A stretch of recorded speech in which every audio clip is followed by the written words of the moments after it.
Hi friends. Generally मुझे आपसे बात करने का टाइम मिलता नहीं है। वीकेंड्स पे कुछ थोड़ा बहुत हो पाता है, तो मेरे दिमाग में था कि जो भी टाइम है थोड़ा क्वालिटी टाइम आपके साथ स्पेंड कर लूँ, ताकि जो भी हमारे हफ्ते भर का गैप हो जाता है कुछ आपको वीडियोज़ हों आपके पास देखने के लिए। और हाँ, तो अभी बहुत ही छोटा सा टॉक रखेंगे, बहुत ही छोटा सा। एक्चुअली ये जो टॉपिक है ये बहुत इंपॉर्टेंट टॉपिक है। टॉपिक इसलिए इम्पॉर्टेंट है, स्पेशली उन लोगों के लिए इम्पॉर्टेंट है जो वर्किंग है। उनको बेसिकली स्पेशली मैं एमएनसीज या कॉर्पोरेट सेक्टर की बात कर रही हूँ। जैसे बीइंग मुझे ज़्यादा अदर उनका नॉलेज नहीं है, अदर यूपीएससी और इन सब जो डिपार्टमेंट्स गवर्नमेंट के हैं। Being an IT engineer, being in the profile of networking and everything, मेरे पास जो नॉलेज है मैं वही दे सकती हूँ, राइट। इररिलेवेंट टॉक नहीं कर सकती मैं। तो ये जो टॉपिक बहुत छोटा सा है कि अगर आप किसी पर्टिकुलर कॉर्पोरेट सेक्टर में वर्क कर रहे हो तो ग्रोथ के लिए क्या इंपॉर्टेंट है ना। सबके दिमाग में आता है चलो जॉब मिल गई, तो ऐसी क्या चीज़ है, या बेसिकली ऐसा कह सकते हो कि हाई सैलरी पे आगे आप निकल सको और अच्छी प्रोफाइल पे जा सको, उसके लिए इम्पोर्टेंट क्या है। तो बहुत ही 3-4 मेरी आदत है बहुत ही चीज़ें समराइज़ फॉर्म में बात करने की। मैं बहुत ज़्यादा बड़ी नहीं कर पाती। तो देखिए, सबसे पहली चीज़, एक चीज़ जो सबसे बड़ी गलती लोग करते हैं, उनके दिमाग में क्या रहता है पता है। उनको लगता है कि हम थोड़ा थोड़ा करके जॉब शिफ्ट करते रहेंगे, जिसको कहते हैं जॉब चेंज करते रहना, स्विच करते रहना। जितनी स्विचिंग करेंगे उतनी ज़्यादा हमें ग्रोथ मिलेगी। तो ये एक मेरे हिसाब से इट्स ए स्ट्रेट नो। मैं बताती हूँ क्यों। देखो गाइज, मुझे जो भी पास्ट एक्सपीरियंस, अभी मेरा इस करियर जस्ट स्टार्ट ही है, बट मेरा ऐसा मानना है job shifting is important, job switching is important definitely, but एक पर्टिकुलर ड्यूरेशन मेंटेन होना चाहिए। क्योंकि पता क्या होता है, मैंने कई लोगों को देखा है, उनके दिमाग में रहता है हम 6 महीने 4 महीने करके 10-10 हज़ार का भी हाइक लेंगे तो बहुत जल्दी बहुत ऊपर पहुंच जाएंगे। ऐसा नहीं होता। हो सकता है आपको इनिशियली 3-4 जॉब्स मिल जाएं जहां आप हाइक लो। उसके बाद पता है, जब आप ये रिज्यूमे लगाते हो अपना, है ना, रिक्रूटर के सामने कि 6 महीने यहाँ जॉब करा, 8 महीने यहाँ, 4 महीने यहाँ, भले आपने 4 प्रोफाइल पे, रिलेवेंट प्रोफाइल पे भी काम करा है, लेकिन रिक्रूटर आपको फिर चौथी जॉब के बाद मौका नहीं देता अच्छे पैकेज पे। क्यों? क्योंकि पता है क्या गाइस, आपने क्या करा, चलो 10-10 हज़ार का हाइक लिया, आपने 40 हज़ार तो चलो मान लो 3-4 साल में हाइक ले लिया, लेकिन या मान लो 2.5 साल में ले लिया, लेकिन जब आप 5वीं जॉब के लिए जाते हो ना, तो वो आपको एंटरटेन ही नहीं करेंगे। क्यों?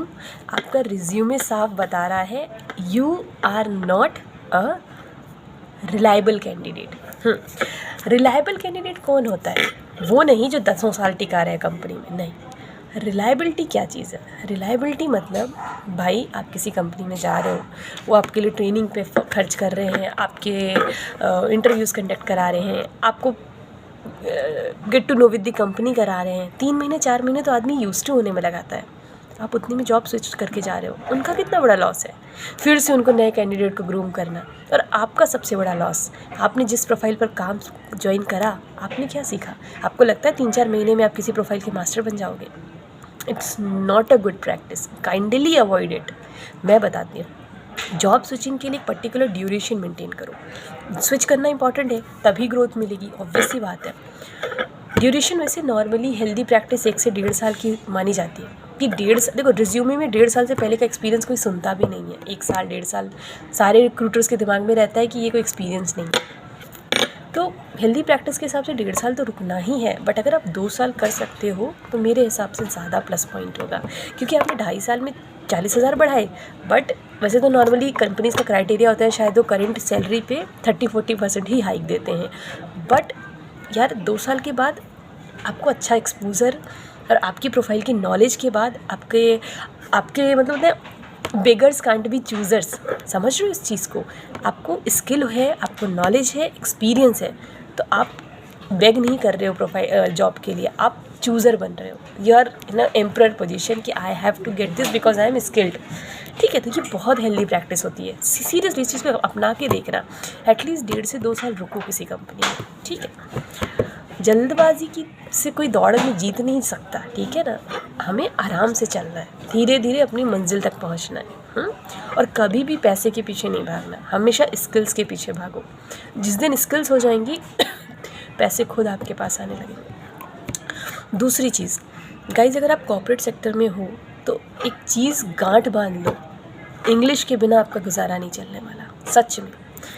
आप कुछ लोग मुझे टारगेट करेंगे, अरे हम हिंदुस्तान हैं के भारतीय नागरिक हैं, आप कैसे कह सकते हो, हमारे भारतीय संस्कृति है हिंदी। बेशक है, मैं भी भारत की बहुत इज्जत करती हूँ और एक जिम्मेदार नागरिक हूँ, लेकिन आपको पता होना चाहिए English is the universally accepted business language. उसके बिना आप कितने भी टैलेंटेड हो, कितने भी नॉलेजेबल हो, आपको हाइक अच्छी नहीं मिलेगी। क्योंकि जैसे जैसे आप कॉर्पोरेट सेक्टर में ग्रोथ चाहोगे, प्रमोट होना चाहोगे, आपको न सिर्फ खुद को मैनेज करना है, टीम मैनेज करनी है। और जनरली टीम आजकल MNCs जो अच्छी होती हैं उनके फॉरेन क्लाइंट्स बहुत होते हैं, उनकी टीम के जो क्लाइंट्स भी होते हैं वो बहुत एजुकेटेड होते हैं। They don't prefer to talk in regional language और इन हिंदी लैंग्वेज, राइट। आपको मेल्स पे एक्टिव रहना है, व्हाट्सएप ग्रुप में एक्टिव रहना है। आपको लगता है आप सर्वाइव कर पाओगे बिना इंग्लिश के? सीधी बात है, इंग्लिश सीखनी पड़ेगी। तीसरी चीज़, जॉब में ग्रोथ के लिए, अच्छी हाइक के लिए स्किल्स अपग्रेड करना बहुत ज़रूरी है एक्सपीरियंस के साथ। देखो वाइज, जो बेसिकली IT की बात करूँ तो हर दिन कुछ नया जुड़ता है पिछले वर्जन में।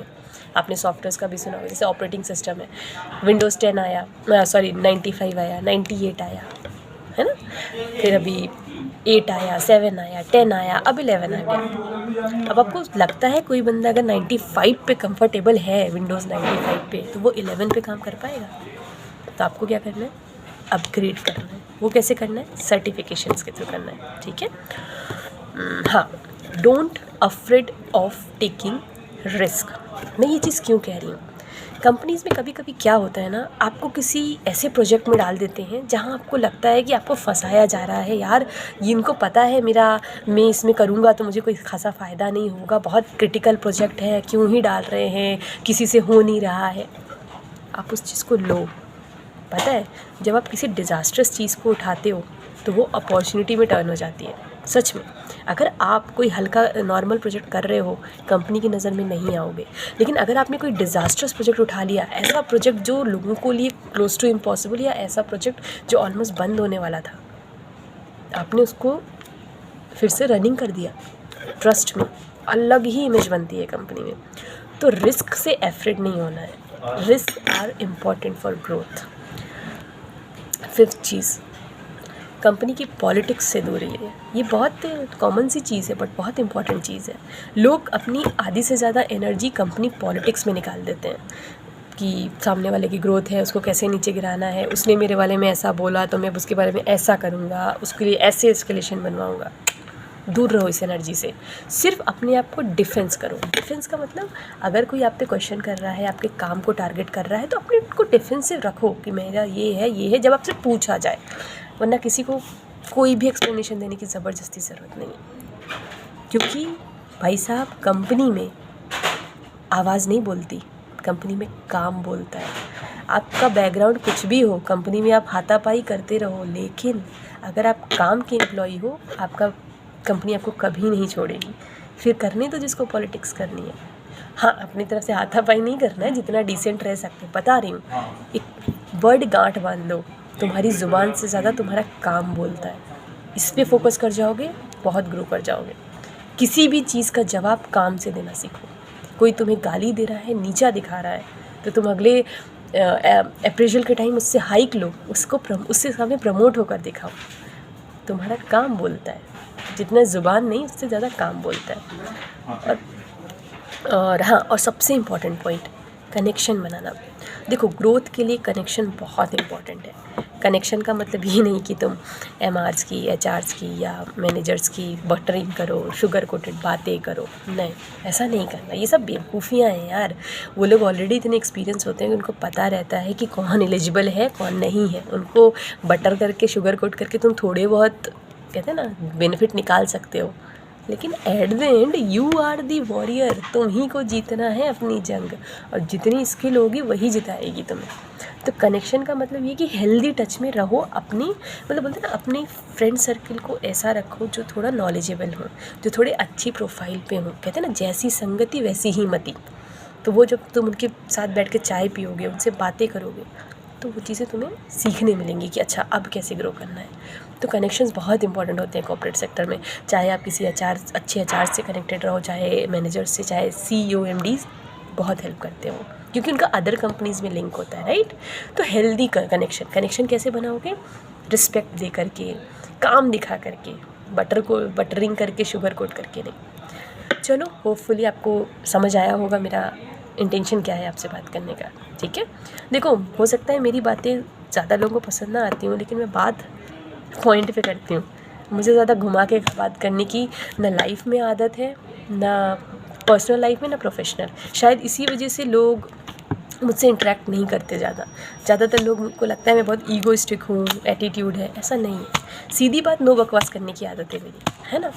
और भले ही दोस्तों की कतार लंबी ना हो मेरी, लेकिन जो दोस्त हैं वो जिगर के टुकड़े हैं, मर मिटेंगे ऐसे दोस्त हैं।